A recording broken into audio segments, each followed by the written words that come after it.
अजीमुल्लाह खां है। अजीमुल्लाह खां एक कैरेक्टर थे जो कानपुर में थे, बिठूर से उनका ताल्लुक़ भी था। बिठूर के लिए लेने के लिए अंग्रेज़ों से बात जो थी उसमें वो वकील के तौर पे भी इंग्लैंड तक वगैरह तक भी गए थे और उनको इससे जोड़ा जाता है। ये अजीमुल्लाह खां जिनकी करबला यहाँ पर लखनऊ में है, ताल कटोरा के आगे, ये बिल्कुल अलग थे। ये मोहम्मद अली शाह के दरोगा थे, तामीरात के, जो बिल्डिंग्स के कंस्ट्रक्शन थे उसके इंचार्ज थे। और इनका ये जो हुसैनाबाद ट्रस्ट, जो हुसैनाबाद इमाम बाड़े का जो त्रिपोलिया गेटवे है, इसके फाटक पर जो शेर व शायरी में लिखा हुआ है, उनकी तारीफ वहाँ भी लिखी हुई है। 2 गेट्स पर दोनों तरफ उसके ऊपर लिखी हुई है, ये आज भी मौजूद है। तो वो अजीमुल्लाह खां जो कानपुर के थे, जिन्होंने 1857 में स्वतंत्रता सेनानी के रूप में काम किया, उनका कहीं से कोई ताल्लुक़ अजीमुल्लाह खां की करबला जो यहाँ लखनऊ में है उससे कहीं नहीं है। और एक और बात जो सबसे ज़्यादा बहुत ज़्यादा मशहूर की जाती है वो उमराव जान अदा के बारे में। उमराव जान अदा को जो लिखा गया था वो मिर्ज़ा हादी रुस्वा ने लिखा था। बिल्कुल उन्होंने साफ लिखा है कि ये मेरा फिक्शनल अकाउंट है, और अपने सिलसिले में जो उन्होंने मिलता जुलता एक अकाउंट लिखा है वो एक अलग है। यहाँ आईटी कॉलेज में एक लड़की से उनका इश्क था, वो उसके सिलसिले में जो एक अलग अकाउंट लिखा है वो बिल्कुल एक अलग है। लेकिन उसका हादी रुस्वा ने उमराव जान जो लिखी है उसका ना ताल्लुक़ यहाँ से कहीं से नहीं है, लखनऊ में कहीं कोई नहीं, ना उनकी कब्र कहीं है, ना उनका कहीं एग्जिस्टेंस ही नहीं था। और लोग उसे जो है वो लखनऊ से और इलाहाबाद से और बनारस से जोड़ने की कोशिश करते हैं। ये सारी चीज़ें वो है। एक और चीज़ जो बहुत ज़्यादा, ये आखिरी चीज़ मैं बता रहा हूँ आपको, कि जो गलत कही जाती है वो हम लोग नवाब वाजिद अली शाह कहते हैं। अगर आप नवाब कहेंगे तो शाह नहीं कह सकते, अगर आप शाह कहेंगे तो नवाब नहीं कह सकते। नवाब वाजिद अली शाह, क्योंकि अंग्रेज़ों ने गाज़ीउद्दीन हैदर को जब बादशाह बनाया तब से शाह होने लगे। ये 1819 की बात है। 1819 के बाद से जहाँ के जो पहले नवाब थे वो खुद गाज़ीउद्दीन हैदर भी नवाब के तौर पे थे, और फिर उसके बाद वो बादशाह हुए, और उसके बाद शाह का लफ्ज़ जो है वो उनके साथ जुड़ने लगा। तो जितने थे आप उसके बाद आप देखें, गाज़ीउद्दीन हैदर, शाह गाज़ीउद्दीन हैदर वो भी हुए, नसीरुद्दीन शाह हुए, नसीरुद्दीन हैदर बादशाह जो हुए ये भी शाह कहलाते थे। उसके बाद अमजद अली शाह, और उसके बाद मोहम्मद अली शाह, उसके बाद बीच में फिर अमजद अली शाह, और फिर वाजिद अली शाह हुए। उनके लिए नवाब वाजिद अली शाह कहना गलत होता है। नवाब का जो वर्ड है वो उनके लिए एक्स्ट्रा है।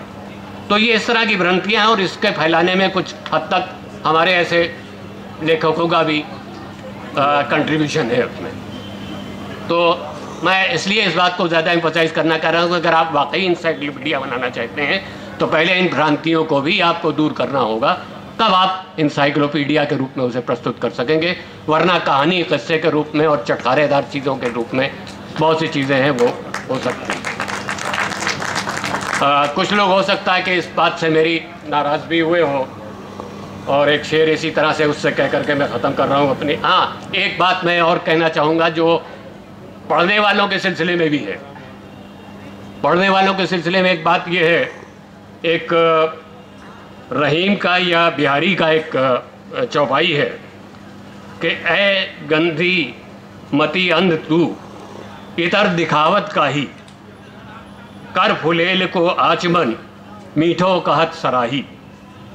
इसका मतलब मैं ज़रा सा समझा दूँ, शायद बाकी आप न समझें, कि गंधी यानी जो परफ्यूमर है, जो सुगंध से चीज़ें प्रस्तुत करता है, ये इतर वगैरह का काम करते हैं ये लोग, तो इनसे कहता है कि ये अपना दिमाग जो है वो तुम अपना बेवकूफ़ी की बात कर रहे हो कि इतर की फुरेरी दिखा रहे हो किसी एक आदमी को, और वो आदमी ये कहता है उसको अपने मुंह में रख करके कि हाँ ये तो बड़ा मीठा है।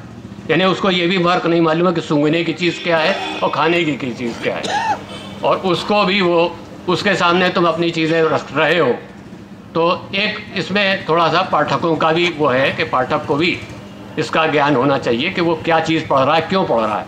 अब मेरे पास बहुत से किताबें, मेरी किताब की ख़ास तौर से एक मेरी जो किताब लास्ट 1 मंथ ऑफ लखनऊ है, जिसको कुछ लोग रेफरेंस बुक भी कह करके बहुत सी चीज़ें मुझसे टेलीफोन पर और इस तरीके से सवालात करते हैं, उनमें मुझे बड़ा गुस्सा बाज़ दफ़ा यूँ आता है कि ऐसे ऐसे सवाल के साथ मैंने साहब आपकी किताब बहुत अच्छी लगी, बहुत पढ़ी, मैंने एक एक लफ्ज़ पढ़ा है साहब, और उसके बाद ऐसे सवालात करते हैं कि जिनमें वही बातें जिनको मैंने अपनी किताब में बहुत साफ तौर से लिखा है उसी के बारे में पूछ रहे हैं कि साहब ये कैसे हो, ये मतलब इसके बारे में कहाँ मिल सकता है। तो मैंने कहा भाई आपने मेरी किताब क्या खाक पढ़ी जब आपको यही नहीं अंदाज़ा कि उसमें क्या लिखा है, और आप कहते हैं एक एक लफ्ज़ लिखा है और उसमें एक एक लफ्ज़ नहीं मिलते। तो ये जो एक चीज़ है इसमें पाठक का भी एक वो होना चाहिए कि उसको भी ये मिले। बहरहाल मैं अपनी साफ गोई पर माफ़ी चाहता हूँ।